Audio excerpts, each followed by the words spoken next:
Welcome to Friday Fraud Law Review. It is also Red Friday, and for those that care to, I'd like to take a little note of remembering our deployed military members who can't be at home like most of us can. So if anyone wants to share that moment with me, please do, and enjoy the video. Bye-bye now. Okay, Friday Fraud Law Review. Happy Friday, everybody. TGIF.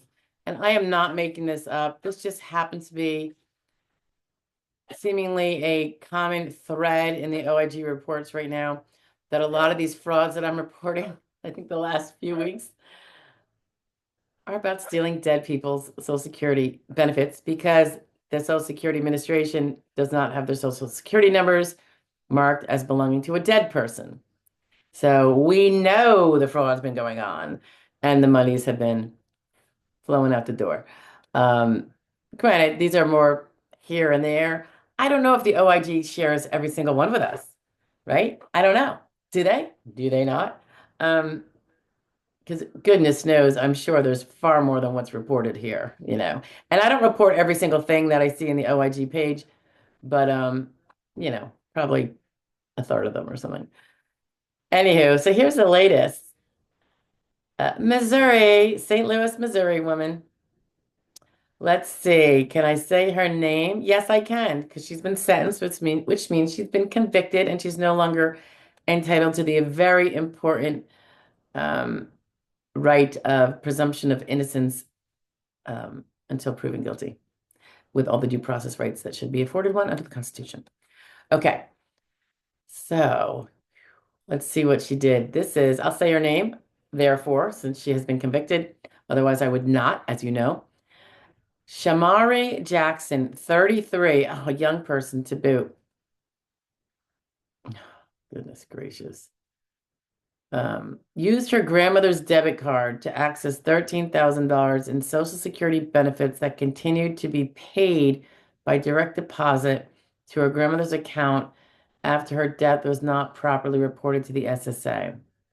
She also used the lovely, not so lovely, Miss Jackson, $1,200 of COVID-19 related stimulus payments intended for her grandmother, according to her own guilty plea.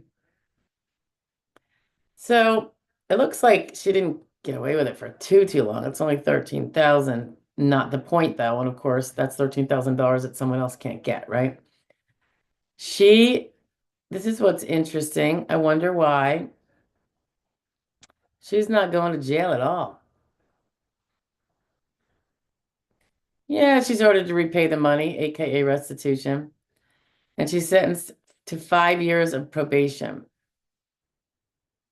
and 40 hours community service. I don't know. I don't know if that's sufficient in my mind, in my opinion.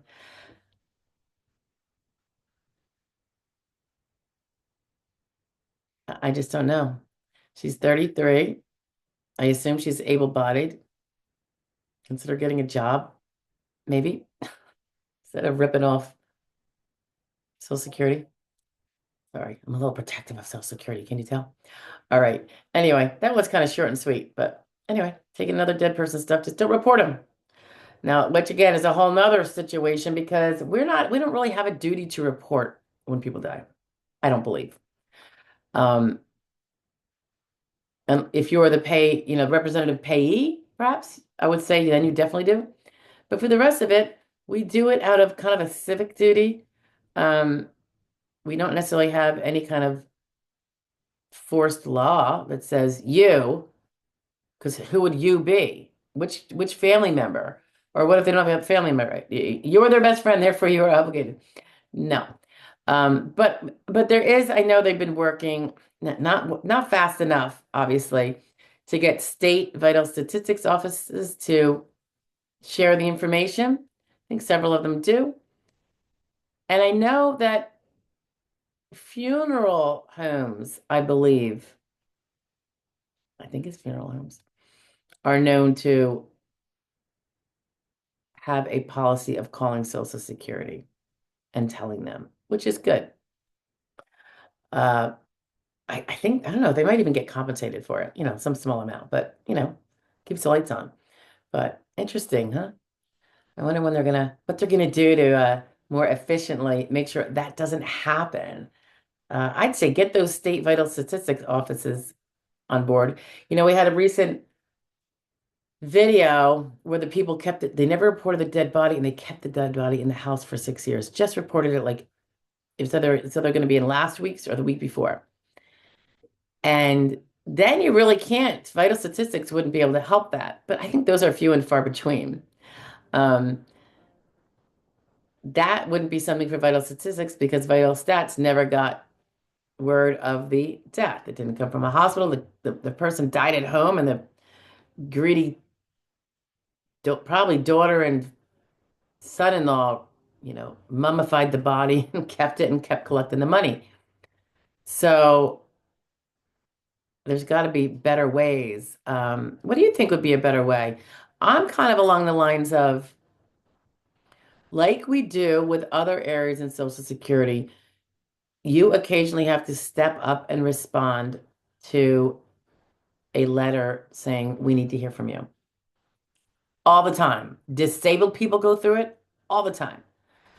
Um, People who leave the country, which is totally fine when you're dealing with Social Security most of the time, they sometimes have obligations to get in touch when requested by the SSA, and they will send a letter. So, and I have a feeling they will send repeat letters and stuff. But I don't see why that just isn't done.